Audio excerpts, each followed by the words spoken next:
let's move into our predictions round. Let's go into the divisional round. This is the top 8 teams, and we'll start with the Saturday games. Buffalo at Denver. Denver is favored by 1.5. 45.5 is the point spread. What's your prediction, Ron? I am going to take Denver. This game's in Denver. The home field advantage will be a thing. I think Denver getting that week off, that week rest, is going to help them. I think Josh Allen, I'm sure he's still banged up, still recovering a little bit, but I'm sure he'll also be ready to go. But give me Denver to win this one in a close one, 27 to 24. I just think Denver's defense is too good, and I think Bo Nix will, play better. I don't know what else to say about him. He's almost a question mark too, like Trevor Lawrence. But I think they'll run the ball enough, and try to remove him from making any mistakes. And, I think Denver is going to pull it off. Yeah, I'm in agreement. I think that Sean Payton is a good coach. He's not going to be like the Lincoln where there was some plays where we're like, why is Trevor Lawrence still throwing? Yeah. You got ATN, you got the other guy, just hand out the ball. I think Sean Payton is not going to let Bo Nix lose this game. Yeah, exactly. So I got them winning 28-26, but once again, I think Josh Allen will put on the cape again. Oh yeah, yeah. And can completely see it. Yeah, I can see it. So, but Denver is going to come on top. The Saturday night game, San Francisco at Seattle. Seattle's favored by 7.5. 44.5 is a point spread. Ron, who'd you go with? I was shocked at the point spread. I did a double take when I saw this, and I had to go back and look to make sure it was right, and it is. And I imagine some of it has to do with Kittle being hurt and being out for the season with his it was an ACL. What was it? Achilles. Achilles. Yep. The last time these two played, it was a close game. I'm going to take Seattle to win this one, but I don't see a 7.5 point spread. Give me Seattle 24-20. I looked at this spread too. I think it has to do with the fact that it looks like Purdy is up and down, right? Yeah. He had some good games and then he had some bad games. I think Seattle is going to make him have a bad game. I got Seattle winning 24-17. I think that they make that spread, and they're already talking about, maybe Warner will be back for this game. Come on. You're that thing about maybe because of the electric station that's next to them, they're getting hurt. I'm like, whatever it is, I just can't see Purdy being better than the Seattle defense. I just can't. But the question mark is, what Sam Darnold gonna do? Because he's played well all year. He's avoided dumb mistakes. He's made clutch throws when he's needed to. The receivers, they got a good complement of receivers there. Tight end's good running game. He would have to have a really bad game, to lose, I think. But again, the last time they played, it was really close, and that's because Purdy played really well that game. So you just never know. Yeah, we just never know. But I think Seattle is going to win that game. We'll skip the New England game and go to the Sunday night game. Los Angeles Rams at Chicago. Rams are favored by 3.5. 48.5 is the point spread. Ron, what's your prediction? It's hard for me to go against Chicago because of my obsession with Caleb Williams. I think that has a lot to do with it. I'm taking Chicago to win this one in a super exciting, high-scoring matchup. Give me the Bears 30-27. I can see Caleb, again, maybe starting off slow and getting hot at the end. This team's, I think, 7 comebacks, fourth quarter comebacks. I can completely see that happening again. I think whoever has the ball at the end wins this game. So you have Chicago and Seattle in the NFC matchup. Yep. I'm going to go the other way. I'm going to go with the MVP candidate, 28-24. I'm going to agree with your brother-in-law. You just can't turn it on and turn it off in the playoffs. You either play it a full 60 minutes or you do like the Packers do and just play half. Basic what it comes down to. And I think that McVay is a much better coach than Matt LaFleur. I don't think that that's going to happen. I think there's going to be a lot of the Chicago Bears defense is going to be tested for sure. Yeah, absolutely, without a doubt, for sure. But then again, it is going to be freezing cold. Like they already said that. You think last week was bad? This week it's even worse. Yeah. It's just the Chicago winters are terrible. Yeah, they better find an answer for Nakua because it felt like Carolina had zero answers for him. It's like they never heard of Puka Nakua before, and they were just like leaving him wide open, and you just can't have that at all. Yeah, so I got the Rams and Seattle in the NFC Championship. Let's go to the final game. Houston at New England. New England's favored by 3. 40.5 is the over and under. Ron, who'd you go with? Yeah, I'm taking Houston. Let me start off with C.J. Stroud. C.J. Stroud's not going to have a bad game like that again. I think, no one's giving the Steelers defense credit for forcing those turnovers and making him feel uncomfortable. There's not many teams that can do that to quarterbacks, and I've seen Pittsburgh do that often. I've seen some other teams, a handful of other teams do that to other quarterbacks. I don't think that's going to be the case with New England's defense. I think Stroud himself will play a lot better. Now, I don't think their offense necessarily is anything prolific, and I certainly think if Nico Collins doesn't play, that will be a huge loss for them for sure. Same as if Gonzalez doesn't play, that'll be a huge loss for the Patriots. But I'm taking Houston to win this one just because of their defense, mainly because of their defense. I got a 24-17 score. I think Drake May will be under a lot of pressure. I think, like what Houston did to Rodgers, I think they'll be able to do that to Drake May.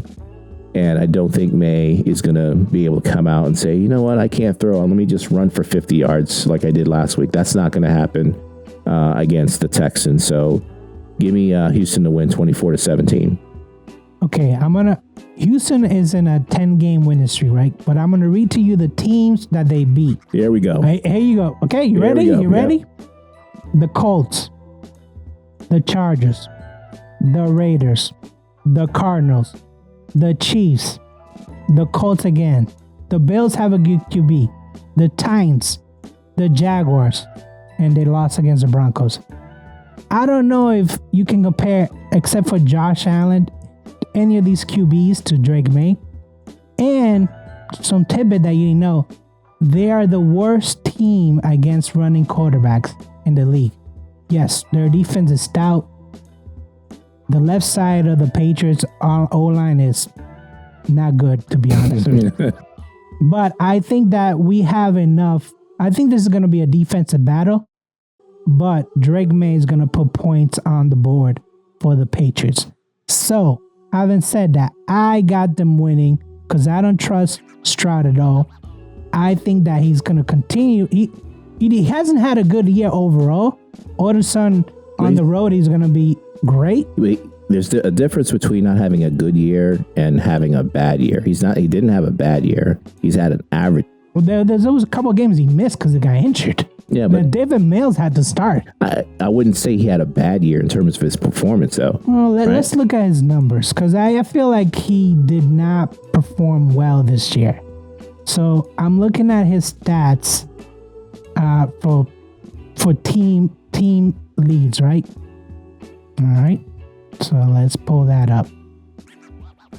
DJ Stroud.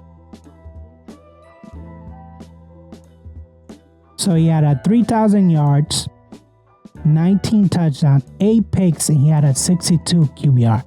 I don't know if that's a great season. I never said great. I didn't say that. That was definitely not his first year season.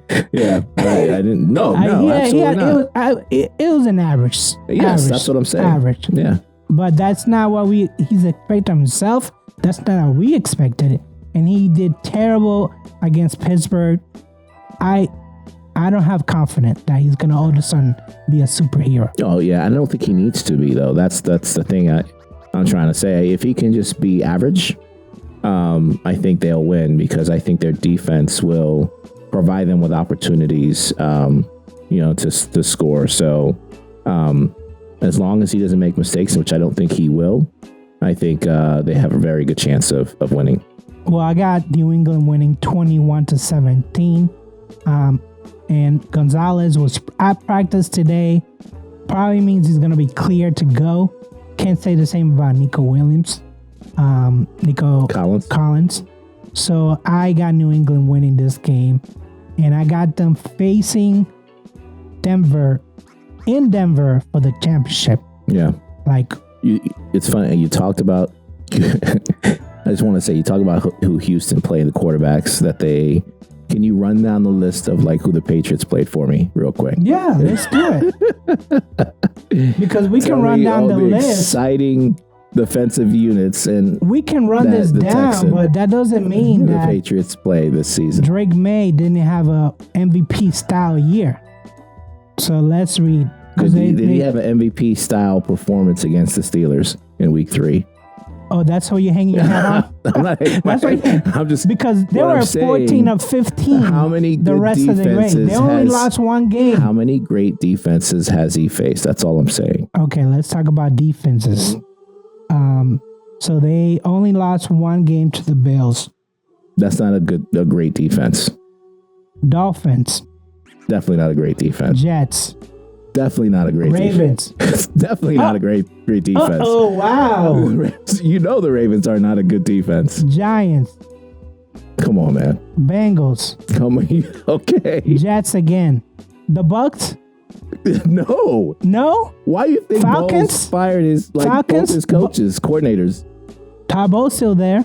That's all that matters. Falcons? No, not Browns. Better. Browns? Yeah. The Browns be the Browns. Okay. Listen, you can go back and be like, oh yeah, this teams were terrible. Doesn't matter. MVP style. That's all that matters. Okay. Well, we'll see. Stroud did not have an MVP style season. Not at all. I never said that. You didn't hear me say that. Mm-hmm. You were all here defending him. No. I'm not defending him. All I'm saying is these people, the media drives me insane when they do this. The Monday morning quarterback crap. Stroud had a bad game. He played terrible.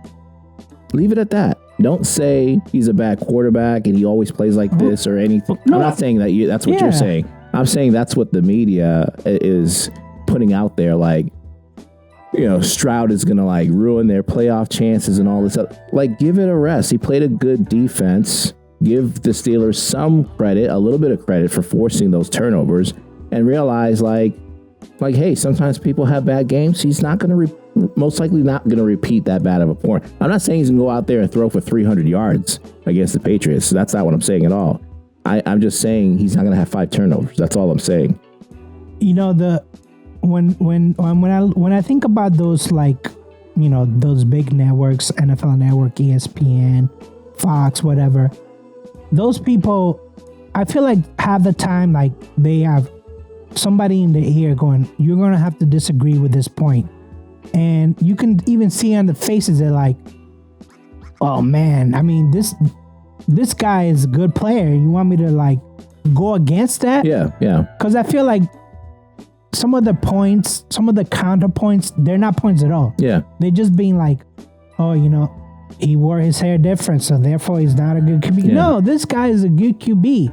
You just, for ratings, you have to be the opposite. And I've seen them do this. It's not just a Stroud thing. They've done it. I've seen them do this with try to say Stafford because he might have had a game with 4 interceptions. Oh, Stafford's not good anymore. And I'm like, are you kidding me? I mean, give it a rest. Give the other team some credit. And just say, hey, it's not likely for him to repeat that bad performance the next week. Now, it doesn't mean, again, that he's going to go out and just, put up 50 points on somebody. But I think he knows he needs to take care of the ball. He's going to make some adjustments and he'll be okay. Yeah, but let's play devil's like. What if he comes out and has a terrible game? Terrible as in turning the ball over? He Terrible? did the exact same thing with the Pittsburgh Steelers game, except... Then I would have some serious concerns about whether or not he can be my franchise quarterback if he does that. Because he had two bad games in a row? Back-to-back games in the playoffs. Yes, absolutely. I would start to have those concerns. You would have like a 180 automatic, like, yeah, just give him a break. What? He lost? No way. Didn't you hear me say give him a break? Did I use the words give me a break at all? You say he's a bad QB, right? I didn't. Did I say he's a bad QB? You said the media said a bad QB. That's what the media says. If he loses his game, you're like, oh, he can't be the franchise quarterback anymore. I said you need to start questioning whether he's the franchise. But you came up with the idea. You had the idea. You had the idea. I'm just saying. All you need is the idea of like questioning, having doubts. Let me put it like this. This is a good example. Yeah. Because Herbert, is he a good quarterback? In the regular season. Exactly. Now, when you have 3 playoff games in a row, or 3 playoff years in a row, where you're not performing well, don't you start to question, is this guy... He also has had 3 different head coaches. I feel like there's no system in place. I'm not saying that Herbert, give him, he's a great quarterback. I'm just saying, let Harbaugh build the culture. Let's say well, this is year 2 under Harbaugh, and last year with Harbaugh, he threw 4 or 5 interceptions that game. And then this year, and I'm not saying this year was even his fault. He had no protection whatsoever, but you start to develop a reputation. And once you get to 2-3 playoff, years in a row, then you're like, what? Well, would you rather have Herbert or Lawrence? I don't know. I think it's close. I think it's closer than you think. Either one or the other. Don't say I don't know. That's skipping the question. I think it's much closer than you think. Okay, Herbert or Lawrence? I'd probably take Herbert, but it's much closer than you think. It is like hair close, but you still go with Herbert because at least you're going to have a good playoff placement at the end of the season. Herbert, he's just in a bad division, basically. But we know the Texans are going to make some noise.